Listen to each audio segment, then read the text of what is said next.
Hai semuanya, welcome back to my YouTube channel.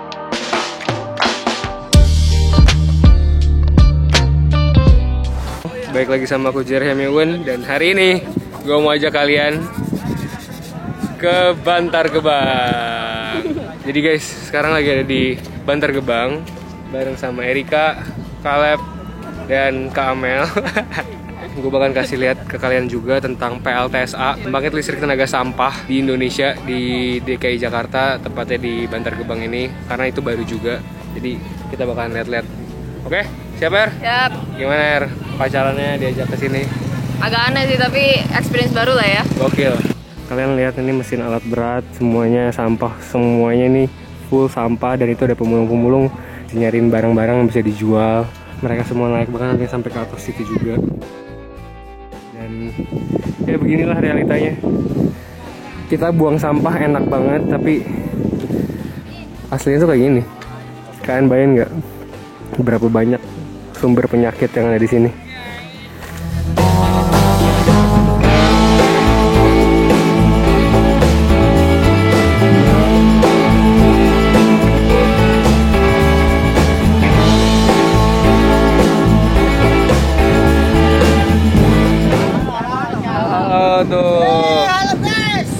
Ini kita lagi mau lihat-lihat di sini the reality of pembuangan sampah di Indonesia, tepatnya di DKI Jakarta itu kayak gimana. Ini bukan gunung di belakang, tapi ini gunung sampah, itu total sampah, dan tingginya katanya sekarang udah hampir sekitar 50-an meter guys. Parah. Oke, kita muter-muter dan kita foto-foto. Let's go. Ini bahkan ada yang jualan di sini guys.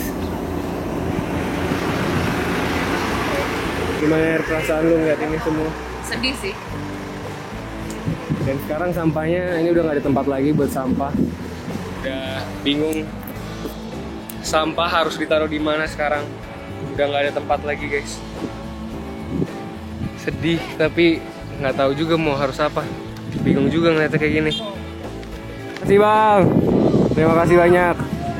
Dadah. Semangat ya. Ini by the way ada Pak Roy, si Hombing, dia yang membimbing kita di sini. Jadi prosesnya misalkan kita buang sampah, masuk ke diambil truk sampah, ya. Terus dibawa ke sini. Apa yang pertama? Prosesnya pertama apa tuh? Pertama kali truk ditimbang di timbangan kita. Oke. Kan di situ bisa diketahui truk ini ilegal atau tidak. Oh, ilegal juga. Kalau seandainya bukan milik provinsi DKI ya nggak boleh masuk. Oh gitu. Ya. Oke. Kemudian Terus truk akan menuju ke salah satu titik buang yang memang udah rutin dia ya. Kalau seandainya dia truknya besar atau tronton, itu ke titik buang salah satunya ini. Oke. Buang di zona ini namanya Zona 5. Kemudian truk akan unloading atau menuang sampahnya. Unloadingnya di sini. Iya, di titik buang ini makanya lantainya. Oke. Kemudian dengan alat berat diestafet ke atas. Oke. Dengan eskavator, dengan bulldozer diratakan di atas. Seperti itu setiap hari. Gitu. Kita boleh lihat ke lokasi yang benar-benar sedang operasi. Lagi operasi. Dan para orang-orang di sini yang pemulung-pemulung ini, apa yang mereka lakukan sekarang? Biasanya mereka ambil sampah-sampah yang masih bernilai. Ya. Masih bisa dijual gitu ya. Biasanya botol plastik. Botol plastik masih ada walaupun kecil. Oke. Persentasenya umumnya itu plastik bag. Kalau beruntung bisa dapat logam. Nanti Oh, ini yang diambil sama mereka. Kemudian nanti bos Ditimbang. mereka akan datang pada saat jam istirahat. Oke. Menimbang. Jam istirahatnya jam 12 dan jam 4. Ya, nanti diambil dari sini semua supaya ini lebih kosong lah dari semua barang. Bisa dijual berapa Pak harganya biasa mereka? Nggak tahu. Beragam ya, tapi setahu saya Harganya itu beda-beda. satu orang itu bisa 150.000 sampai 200.000 Satu hari. satu hari 200 kilo yang terkumpul. Jadi nanti di lokasi yang lain itu akan dipilah secara lebih ketat seperti itu. Oke deh kalau gitu. Mari kita lanjut Pak. Oke, Mantap. 50 meter ini Pak berarti sampai atas ini. bisa jadi. Gila ya. Udah 99% full capacity. Pak, makasih Pak. Yuk, mari. Paling banyak tuh sampah apa sih Pak di sini Pak? Jenisnya? Plastik. Organik atau Food waste paling banyak. 53% itu riset tahun Lima- 15.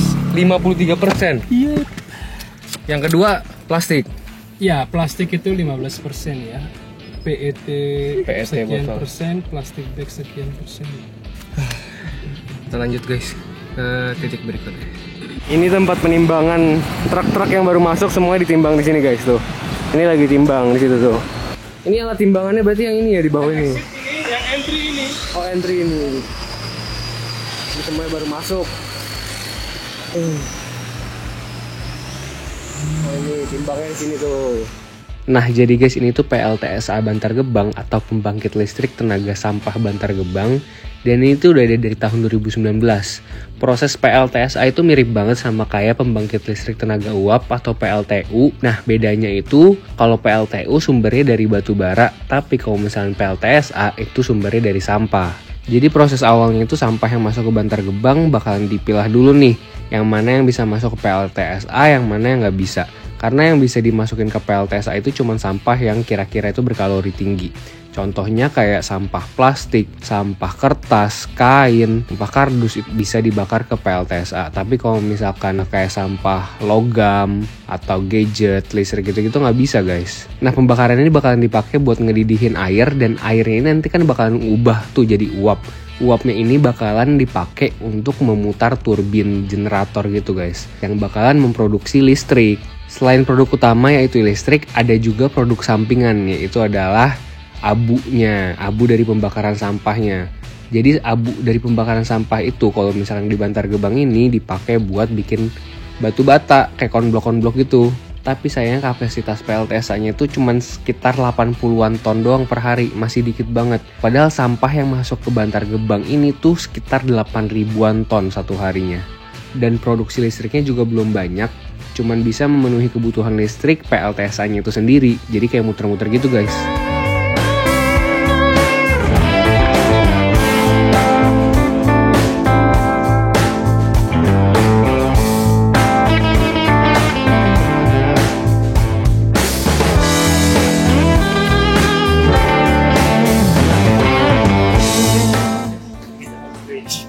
Oke guys, jadi di situ tuh tempat sampah-sampahnya mulai dipilah-pilah.